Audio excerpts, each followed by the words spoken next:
Hello there. Dans le final d'Ahsoka, Baylan Skoll est brièvement vu à la fin de l'épisode debout au sommet d'une paire de statues. Ahsoka aperçoit un animal et Anakin revient. Et tout ça, ça a un lien avec un truc énorme. Voici les dernières révélations du final d'Ahsoka et c'est juste après ça.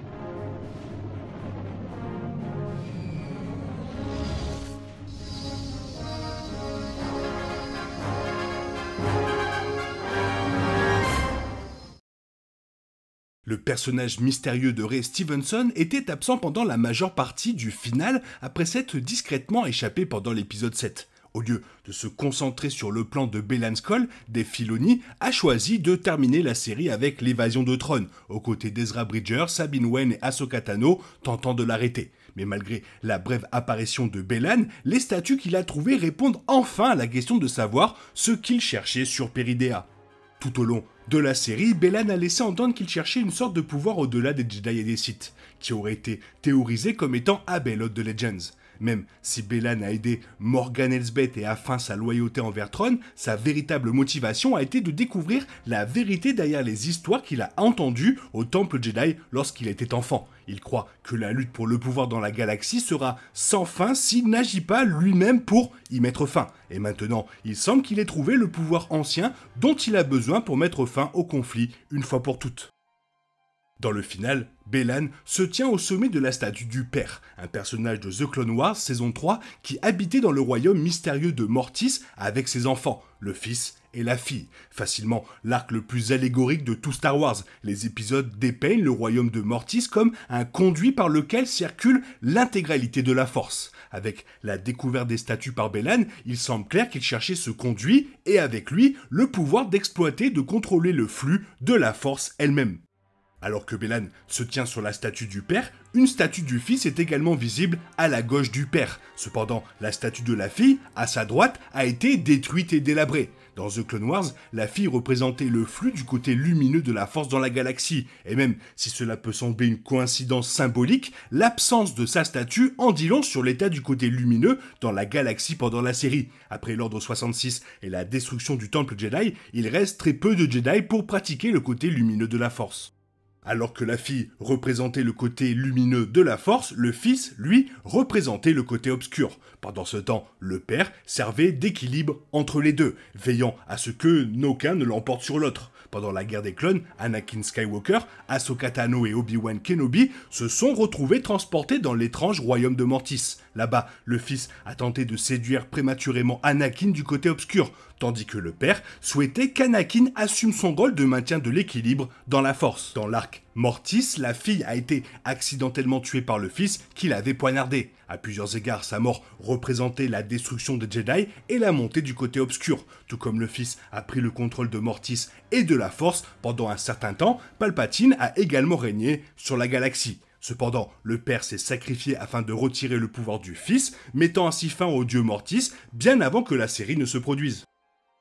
Et du coup, la question qui vient, pourquoi les dieux de Mortis appellent Baylan? Pour le moment, on ne sait pas lequel des trois appelle Baylan, considérant qu'ils sont morts pendant l'arc Mortis dans The Clone Wars et qu'ils ne devraient pas être en vie compte tenu du moment où Ahsoka se déroule dans la chronologie, il est étrange qu'ils soient attirés par eux. Cependant, étant donné la symbolique de leur existence, il est possible qu'ils persistent au-delà de la mort. Les dieux de Mortis étaient essentiellement liés à la force elle-même, ce qui explique probablement pourquoi Baylan les entend encore l'appeler. Dans tous les cas, il se pourrait qu'il souhaite que Baylan retrouve Mortis elle-même et agisse comme le nouveau gardien de la balance, ou bien pour l'un des deux côtés.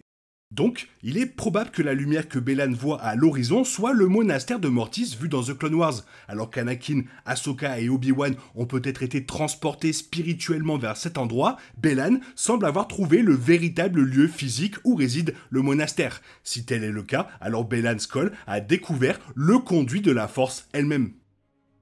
Et pendant ce temps, l'oiseau blanc qu'Ahsoka voit a un lien avec tout ça. L'oiseau blanc, vu à la fin de la 8e partie, est très probablement Moré, une convore féminine qui a fait ses débuts dans Rebels.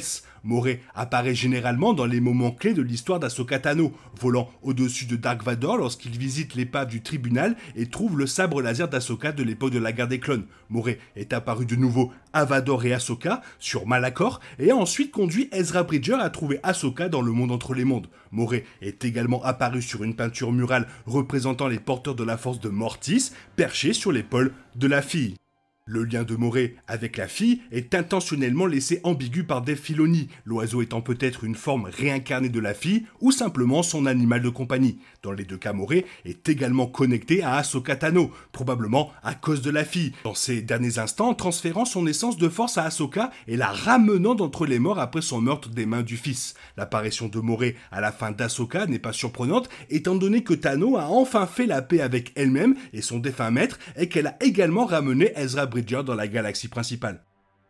L'apparition d'Anakin Skywalker symbolise la croissance d'Ahsoka tout au long de la saison. Non seulement Ahsoka est devenue la Jedi qu'Anakin a toujours su qu'elle pouvait être, mais elle est également devenue la maître de Sabine Wren. Ahsoka a pu rectifier ses erreurs passées en abandonnant Sabine en promettant de toujours être à ses côtés. Cela fait écho à ce que Ahsoka a dit à Sabine plus tôt dans l'épisode, qu'Anakin était toujours à ses côtés et se tenait à ses côtés pour toujours. Le sourire d'Anakin envers son ancienne Padawan en tant que fantôme de la Force montre qu'il se tient une fois de plus à ses côtés et la soutient. Comme dit auparavant, Anakin lui-même est lié au dieu de Mortis. Il est donc possible que sa présence sur Peridea indique qu'il a encore un rôle à jouer. Ahsoka n'a peut-être pas vu son maître, mais elle pourrait bien se retrouver à interagir à nouveau avec lui au fur et à mesure que cette histoire continue.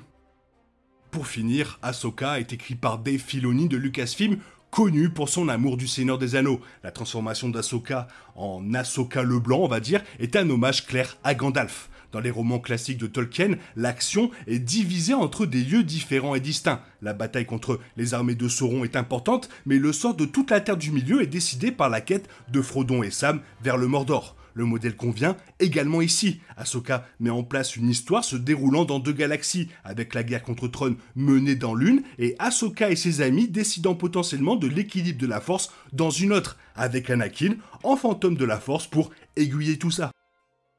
Voilà, maintenant il me tarde de voir ce que tu as pensé de l'épisode. Fais-moi part de ton avis dans la zone commentaire, sinon il est temps pour toi de reprendre le cours normal de ta vie. Bien sûr, on se retrouve bientôt pour une nouvelle vidéo. Bisous bisous, bye bye.